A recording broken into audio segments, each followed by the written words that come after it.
Okay, so in the video I just recorded, I showed you how to prove that the sides of two triangles are proportional and how to use that to prove if the triangles are similar. Now, if you haven't watched that video, please start there. And if you feel great there, you can come here where we're going to use the proportionality of triangles to find a missing side length. Now, note that these problems where they say find the missing side length, they tell you the triangles are similar, okay? So just like before, when I said that if you have triangles, you have one triangle with side lengths A, B, and C, and then you have a separate triangle with side lengths A, B, and C. If the triangles are similar, that means that little a divided by big A will equal little b divided by big B, and little c divided by big C. Okay, so on a previous video, we would try and prove that that's even true. So this time what's going to happen is we're going to be told the triangles are similar, which means that we're going to know that that is true, and we're going to try and use that to solve for x. Okay, so I'm going to show you what that looks like. Okay, so first, we're going to do this problem right here. Okay, so I know that these triangles are similar, so I don't have to worry about proving it, okay? Now, what I need to do is figure out what this is. I'm going to call it x for now, okay? So remember, I know that the side on the smaller triangle divided by the corresponding side on the bigger one will equal, it'll always equal. The smaller one divided by the bigger one for the corresponding side will always equal the same thing, but they can be reduced to the same fraction. So the first thing I need to do here is I need to figure out which sides are corresponding, okay? The 14 corresponds to which side, 54 or the question mark, and the 9 corresponds to which side, 54 or the question mark. So I'm going to actually just look at the triangles. Note that B here is almost a right angle. Okay, it's at an L. And across from it is the biggest side in the triangle. So I'm going to find that over here. U is one that's almost like a right angle. Across from it is 14, the biggest side. So that tells me that 14 and my question mark, which I'll call X, are corresponding sides. And then 9 and 54. So I'm putting them in a fraction, 14 over X. And now I'm going to make another fraction out of 9 and 54. I'm going to put 9 as the numerator because 14 was in the same triangle and it was my numerator. And I'm going to put 54 as the denominator because it's in the same triangle as X, which is in the denominator. Okay, so I know that 14 over X will equal 9 over 54. Okay, so there's a few ways you can solve these. All right, guys? And if you have another one that you like, use whichever one you like. But for the purpose of this video, I'm just going to show you using cross multiplication and division. So first I cross multiply, meaning I take one numerator and multiply it by the other denominator, and 9 times x is 9x, and then the other denominator and numerator multiplied by each other, 14 times 54. Okay, 14 times 54 equals 756.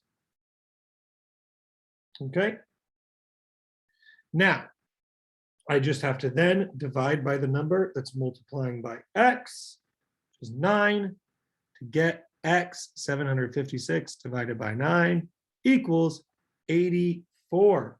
So x equals 84. Okay, so that there is 84.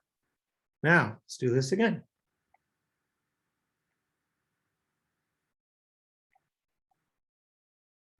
Just load up the image.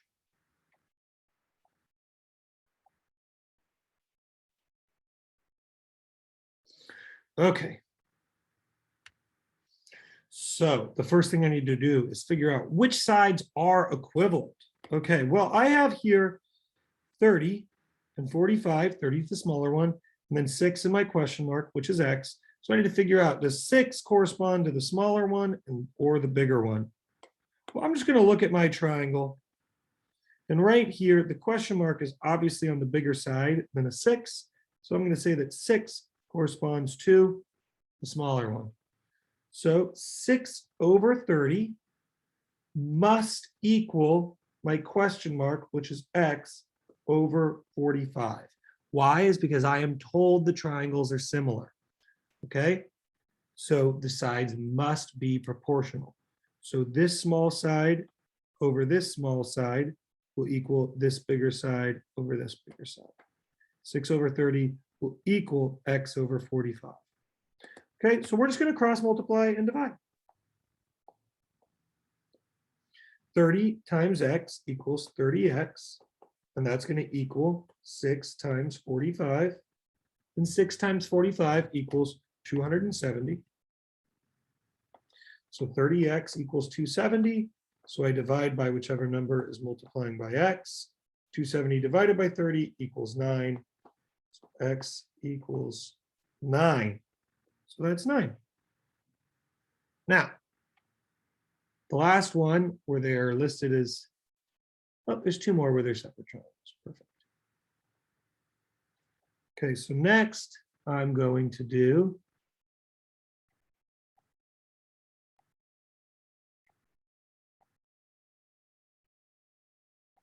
this one.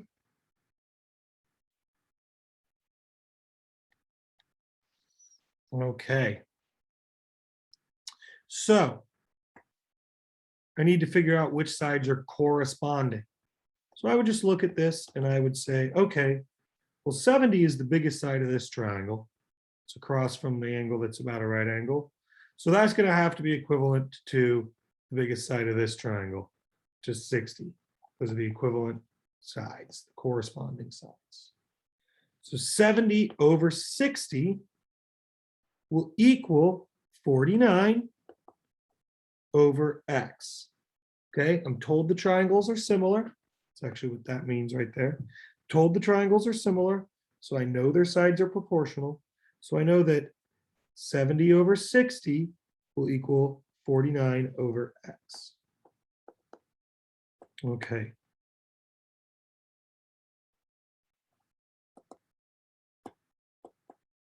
So now I can cross multiply and divide. So 70 times x is 70x, and 60 times 49 is 2,940. And I now divide by the number multiplying by x, which is 70, to find out what x equals. It equals 2,940 divided by 70. It's 2,950. 2,940 divided by 70, which is 42. So x equals 42. My missing side is 42. Okay.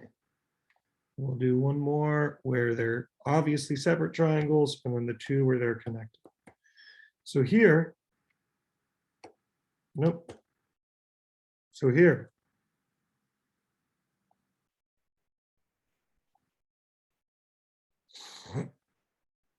so I have 8 over 7, or 8 and 7 and 16 in question mark. Okay. So in this case, it's really not clear which side 8 corresponds to, the 16 or the question mark, because they're so close in size. There's not obviously a bigger one or anything like that. So I would then use this up here. Tells me that the triangles are UVW and RQP. Okay, so they both, this one starts at the U and goes to the V, and this one starts at the R and goes to the Q. So that's telling me that UV, which is a name for this side, is equivalent to RQ. UV is equivalent to RQ. Okay, so since I know they're similar, I know that 16 over 8, this side over this side, will equal that side over that side. And I need to put my x on the top because it's in the same triangle. It's the 16. Okay, so x over 7. So 16 over 8 will equal x over 7. Now we can cross multiply and divide. 7 times 16 equals 112. And 8 times x equals 8 times x. And now divide by the number multiplying by x. And x equals 112 divided by 8, or 14. And you might also have noticed, so the missing side is 14. And you may also have noticed this.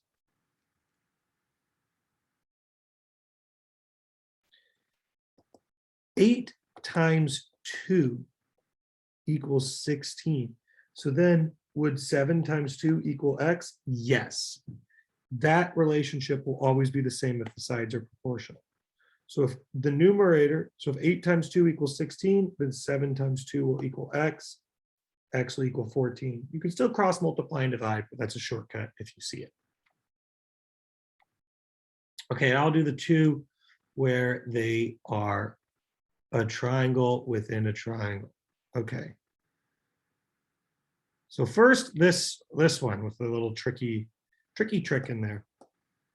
Okay. So when I see this one, first thing I would notice is that, so when you have a triangle within a triangle, right, we've got the little guy, which is this one, and then we've got the big guy, which is this one, right? So note that when you have a triangle inside a triangle, the sides will already be corresponding, meaning the bottom one will correspond to the bottom one, etc. So I can look right at this and go 8 to 16. That tells me that the bigger triangle is twice as, the side lengths are twice as long as the smaller triangle. Sure enough, I've got 9 and 18 here. Smaller triangle side lengths are half as big as the bigger ones. So since I have this little length between L and B, I'm going to try and find this length just to make everything clearer. So if this is 9 and this is 18, then this has to be 9 because that's how much is left over. 9 and 9 would equal 18. So if, oops. So if those sides are the same, 9 and 9, that means that these sides will be the same here. Okay, so if B to L, this length, is 11, then L to D, this length will be 11. And then I just have to add them up, and this length is 22.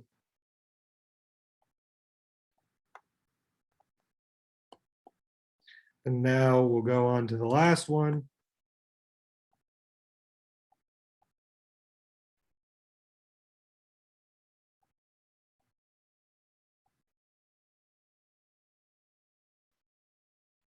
Okay.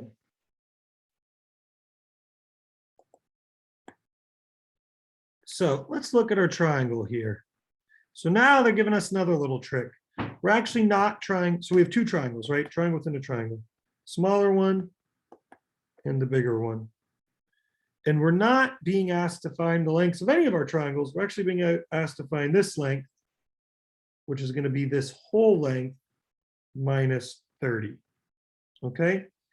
But that just means that we need to find that whole length between D and B, and then we can subtract 30 to get the number we're looking for. Okay, so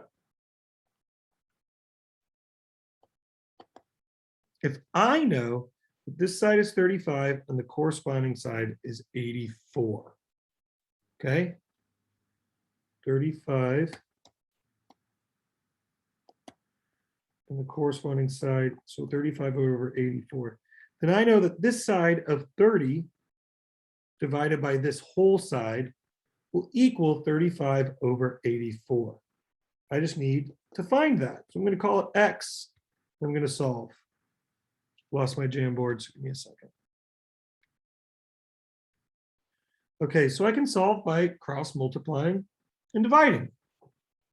35 times X equals, so I do 35 times X. That equals 35X. Then I do 84 times 30. So that's going to equal, so 30 times 80 is 2400. 30 times 4 is 120. So that equals 2520. So once I've cross multiplied, I divide both sides by the number multiplying by x. These cancel out, and I'm left with x equals 2,520 divided by 35. 2520 over 35. It's 2620. 2520 over 35. So x equals 72. So remember, that was just telling me this whole length, 72. I'm looking for this length, which is the whole length minus 30. 72 minus 30 equals 42.